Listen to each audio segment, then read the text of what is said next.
Daniel Sanderson, and I'm here with my good friend, Ty Keynes. Hey, I'm Ty Keynes, and welcome to Talk Through the Loop. Today, we are going to be covering the topic of inflation and what inflation means to the average person, what causes it, and what prescriptions could possibly cure it. Dan, I think we'll just start off and address the elephant in the room. I probably have a little more knowledge in economics than you. You probably have a little more knowledge in philosophy than I do. So I think I'll start by asking the question, how is inflation right now affecting you? Very little, I think, and that sounds a little bit odd because it is everywhere. There's this word ubiquitous. It's everywhere. We, no matter where we turn, we're hearing it on the news. We're hearing it everywhere. Prices in the grocery stores are going up. But personally, you asked me personally, and I think I've gone through a lifestyle shift. So I actually consume less. I don't need as much stuff. I think of it as a bit of a life hack, but honestly, my friend, I feel it. I feel the prices for pretty much everything are increasing. All right, fair enough. I know in the part of the world you live, you're all a bunch of hippies. Do you drive a vehicle? Yes, I do, and it's still a gas vehicle to my shame. That's where I feel it the most. And I often think about it. I don't notice all the inflation around us on the little things where the price stickers are small. You don't notice that until you're at the end of the year and you're counting your receipts. Maybe then you notice it. But what I do notice is gas, and it's so prominent and it's right in our face. So it wasn't a few months ago I could fill up my SUV for $60. Now it's about $110. I noticed that. So yeah. So I have another question. What do you think is causing inflation right now? Well, can I have some fun with it, Ty? You can have some fun. This is Talk Through the Loop. because here's the thing, right? If I thought it was a big global conspiracy by the left, which I'm proudly part of, I'm probably on the low end of the totem pole. But if it was a big, huge conspiracy of the left, was it our I would think that they kind of got it wrong. Right, that they're just not really organized. But if they organized all of this, and they're actually causing supply pressure issues, and they're hiding the chips that go into the vehicles, and of course they were the ones that orchestrated COVID, all this kind of stuff, right? The mass exodus of the baby boomers from the job market, like all this kind of stuff, right? The pending, collapse of economies, all this kind of thing. Yeah, I think if that was a conspiracy theory by the left, I think they're doing a pretty good job. Okay, so definitely the Bilderberg group is responsible for inflation. That's what I got from you. Yeah, and you know what? We're both friends of Steve Keen, right? Yes. And I love what Steve says, because he's like, you know what? This just generally they're not smart enough to do something so organized.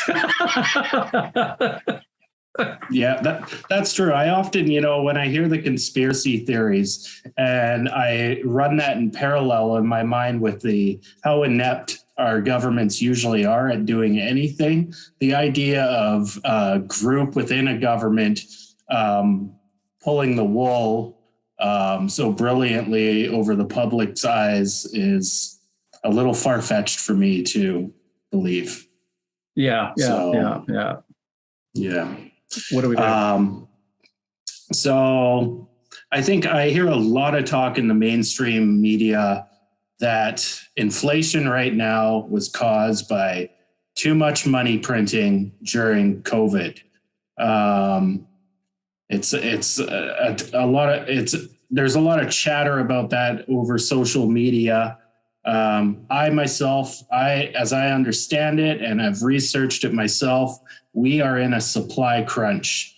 And when you look at long-term models and you see plateaus and graphs, you often wonder what that plateau would feel like. And what I'm kind of driving at is resource constraints, running out of energy, running out of raw materials. And it's not just me. I think there are a lot of people in the scientific community that are starting to recognize that we are running out of raw materials to produce things. So this could be the beginning of that peak. And it'll happen slowly in front of our eyes. So it'll be very hard to see that sharp, oh my goodness, we've run out of things, and prices go through the roof. So I'm a little bit of the school that we're kind of approaching that, and we're just simply going to see higher and higher prices. And I'm also of the school that COVID basically showed how fragile our global supply chain is. Mm-hmm. So that's how I feel inflation is. I don't think the government printed too much money. I've had, numerous Twitter battles, and one argument is, and I'll lay his name out there, Larry Summers. He's of the school, we got to raise interest rates and kill demand. But what's not stated in his statement is as soon as you're killing demand, you're killing jobs. Now, what do employed people do other than, do something for you when you interact as a customer with those employed people? What they do is they make things.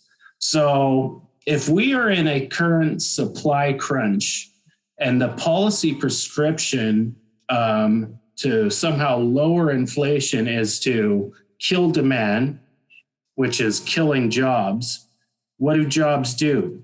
They create services and they create production and supply. So that is my big battle. So we have, as Steve Keen would call them, the neoclassical school saying we've got to kill demand, which will lower prices. And in some applications, that is a reality. But in our current climate, it's not that there's too much demand driving up prices. There's not enough supply to meet normal demand. So it's not as if during COVID in the United States, they got support checks if you were unemployed. Same with us here in Canada. We what was it called? The CERB, if you were unemployed. It's not as if people that were unemployed took that money, and even if it was a little bit more money than they would have earned from their job and just went willy-nilly and bought flat screen TVs, they just continued to buy what they needed. They needed to pay their rent. They needed to pay their mortgage. They needed to buy toilet paper. No matter what you do to kill demand, people will still have to buy toilet paper. So that is my view on inflation. It drives me nuts that the mainstream media still goes along with the easy rhetoric, the well-known rhetoric. Maybe because it's been in place for so long, it's easy to go to that. Maybe it's because the experts they bring, and I use that word experts loosely, but the experts they bring on their TV shows have an academic career that taught them that the only way to, Milton Friedman, inflation is a monetary phenomenon everywhere. But that's been debunked. You can hold the level of money at a constant, and if your supply goes down, prices go up. That is a supply issue. So, yeah, that's why I wanted to do this episode, is because I have quite a big beef on how we're right now addressing inflation by raising interest rates. It's, I think, the wrong approach. Well, I think it goes right back to what you said at the beginning, Ty, is that it's what we've known for so long. So, I'm 46 soon. And my concern is that I've known what, Professor Keynes was talking about for a very long time, right? About the supply and demand curves, right? Now, he hates that two-dimensional analysis, but when I was younger and I heard the authority of an economist announced by a politician or a member of the press to say, here we've got so-and-so economist for Price Waterhouse, for such and such a firm, they would talk about the fundamentals of monetary policy, where controlling monetary policy was done by raising interest rates to control inflation. And this is, I guess, through the Fed, right? This is kind of, I guess, what the monetary policy is all about. And I think this is a very misconceived and dangerous thing to follow, because I think we're breaking through the limitations of what that paradigm laid out for us in through the last 50 years. I think there's aspects of it that really functioned well, right? We all kind of agreed with the rules, and the market adapted. But as we are facing new challenges that are outside of those normal parameters, I think it's falling over. Yeah, I tend to agree. I think, following that old paradigm is also enabling, it's enabling not looking at some serious issues like resource constraints. So if the narrative is about demand and where demand should be, then the narrative isn't about where is the supply coming from? Is there more? And what will we do when it runs out? And that is a fundamental problem that I have, where the only tool we have to control our macro economy is the central bank. Now, there are schools of thought like MMT that advocate that government intervention is actually the stronger and more potent way to influence the economy in a positive way. But they also have constraints too, as they are dealing with our world from a monetary sense and still not addressing the resource constraints that I truly believe, and I know a lot of other people believe, we are going to be facing over the coming decades. Well, I got a question for you, Ty.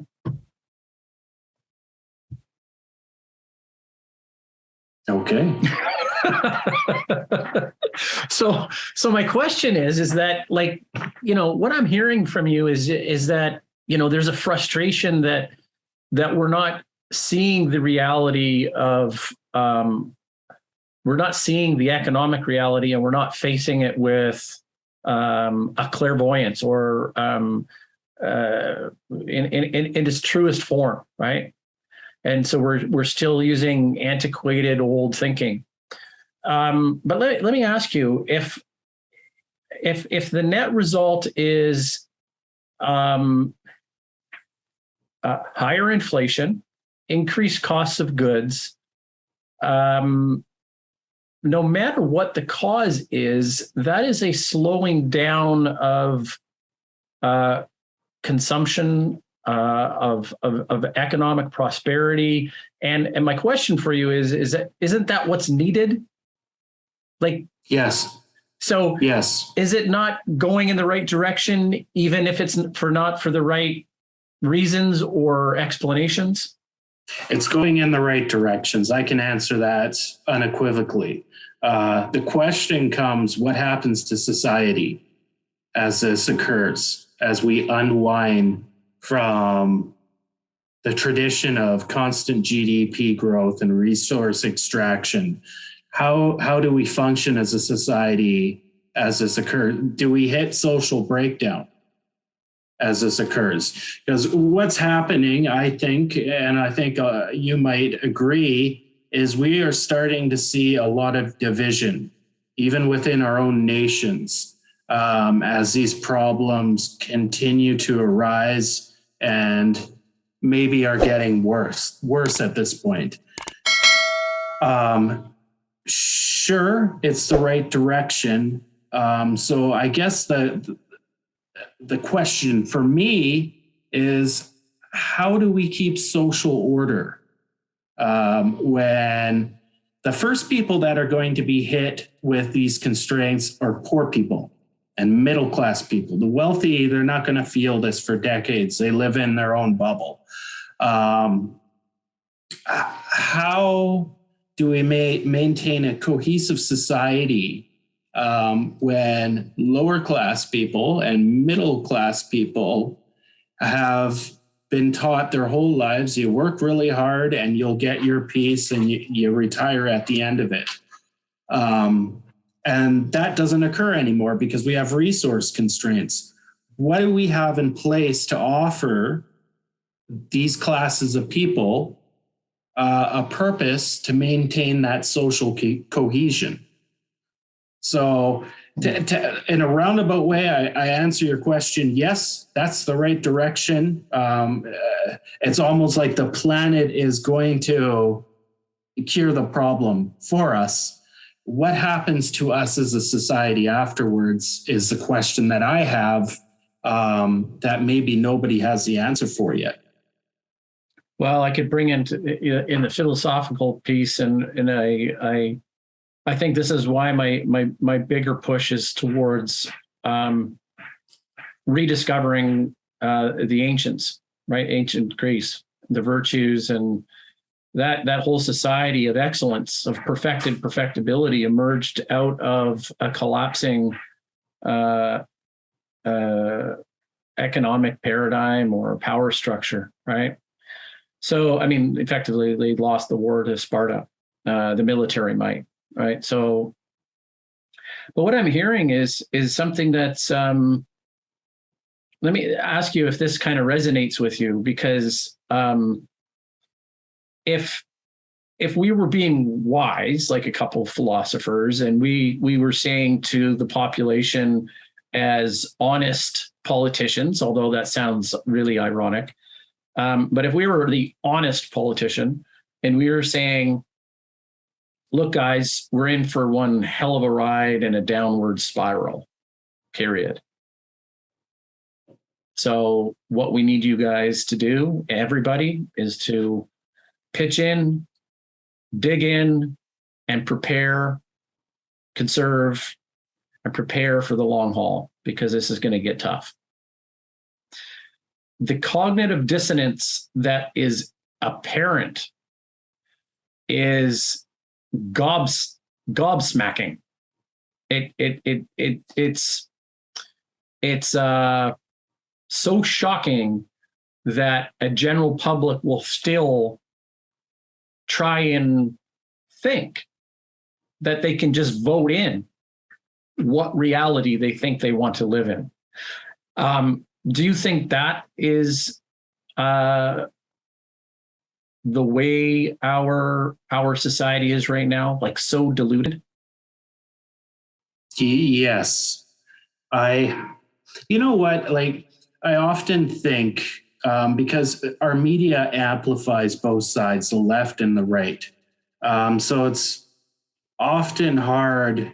I've talked, like, I have family down in the States, and a lot of them are on the right, but they don't talk like the people you see on Fox News. They're average people.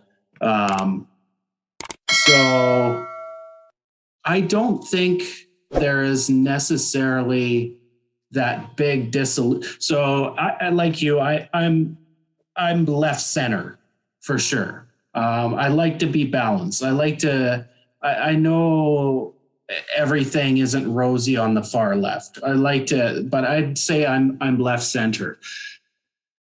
I truly believe that it's only a small minority of people on the left and the right that get amplified by the media, and that most of us do have a clear understanding that things aren't the way they used to be environmentally on this planet as they once were. So I think there is a big, powerful media around us that human society has never encountered before. And it's fast. We have the internet. So that information from the media moves very quickly and distorts everybody's opinions about what they think the other side is thinking about. So I believe that most of us have a brain. And I think if we were to really be serious and we had serious politicians, needs to be government intervention at this point. And this is going to be controversial, but we can't have any more kids.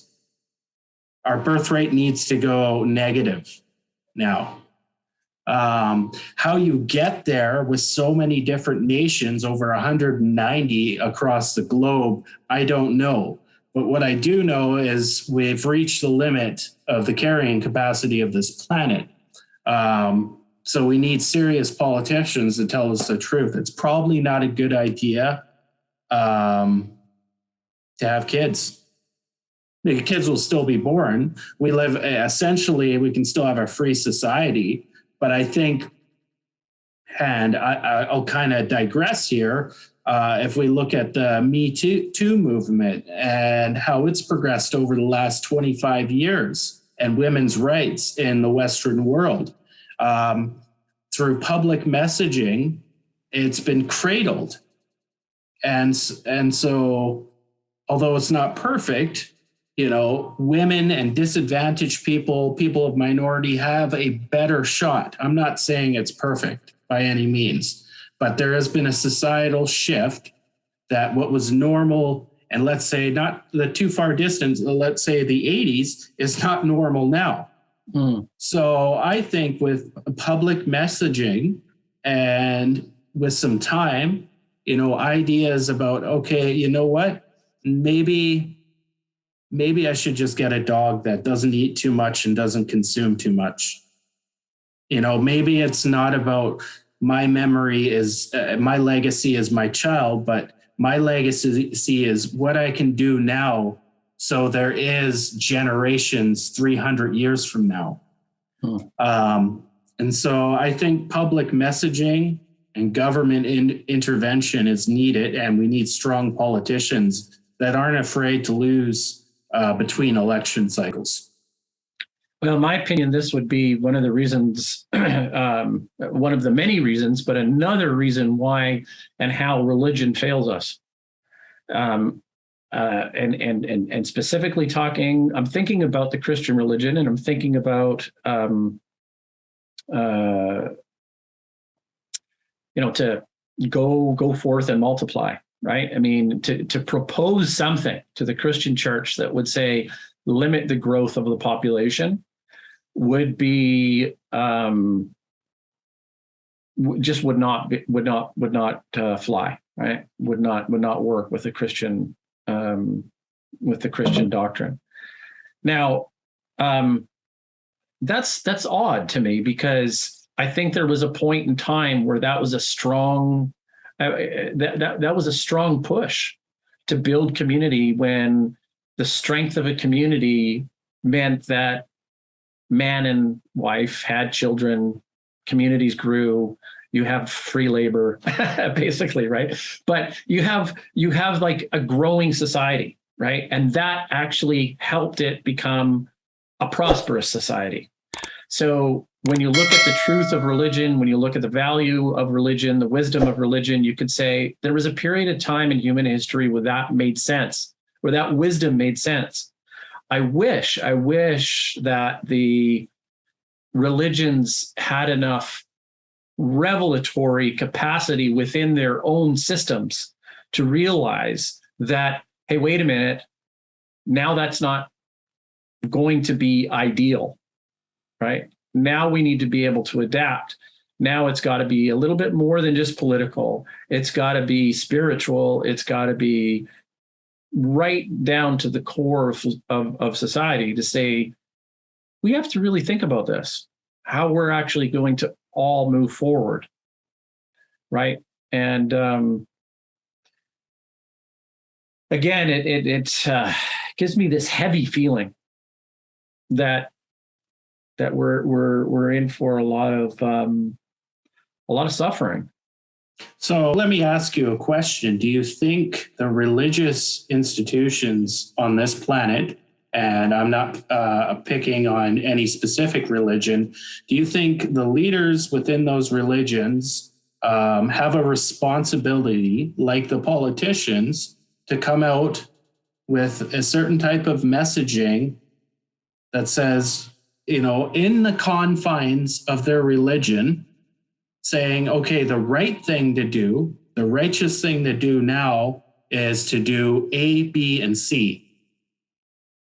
Do you think religion plays a role in trying to divert the way we think now, which is a production-oriented society, into a sustainable society? Is there a place for religion in that? Oh, I had you at the first, and then you threw production in there, right? I need to. I don't even have the skill to answer that with one concept. And I'll work backwards from the production centric response. I think GDP is a natural form of God. I think for every atheist and every citizen, global citizen around the planet, that we silently and subconsciously pray to the God of GDP. They're one and the same. It has a stranglehold of us in ways that we can't even imagine. So to get out of that, and I think this is the bridge into a religion. This is where the unknown can surface. This is where we have to look towards the ideal. We have to look towards the promised land. We have to look towards future prosperity, and we have to think, how do we do that? That means there's definitely a place for empirical science, but there is also a place for imagination. There's a place for perfectibility, right? And I'll give you one concrete example. If I use imagination and concrete in the same sentence, both you and I were born and raised in a North American society, Canada, and we're not quite as individualistic or exceptionalist as our neighbors to the south. However, you will know that this narrative, okay, which is a very shallow word for, like, we could change that, but our cultural identity is such that we have a social contract where we go out, we get jobs, we distance from our parents, we get our own houses and our independence, and we have our independent lives, and we have partners, and we have kids, and we do our thing. And then our kids separate from us and that type of thing, right? And in many cultures around the world, that's not the case. There's a lot of families that still share family units, grandmas, grandpas, aunts, uncles, all sorts of large families continue to live and habitate together. And I would think that that's a skill that we could and maybe should. If you should with a resonance of an ethical claim, right? And so this is the constricting of society. And what do you do when you have a constriction of social society? Do you turn to your neighbor, or do you turn to your parents? Do you turn to that inner core of your family? Do you rely on that? Do you rely on your church? What do you rely on? And I think that's what we have to start thinking about. And I think there's some societies around the world that are just a little bit more skilled in that sense, as opposed to our North American ever expanding and growing and, kind of society. So if I heard you right, in Western societies at this point, we need to go back to a sense of family. Yeah, we need to really learn how constriction, sharing resources, relying on each other, what is the most stable unit for that? And I think that actually happens within family units. And I don't know if North American families have the skills for that. The way it's kind of a bias, but I think, you grow up and a lot of kids have their own places, and, what does it look like for your family to be able to, stick mothers and fathers in the same house? It's like, after a weekend, is it fighting or uncomfortable or, I don't know. It's, do we have the skills to function in that kind of environment? I don't know. Daniel, I don't.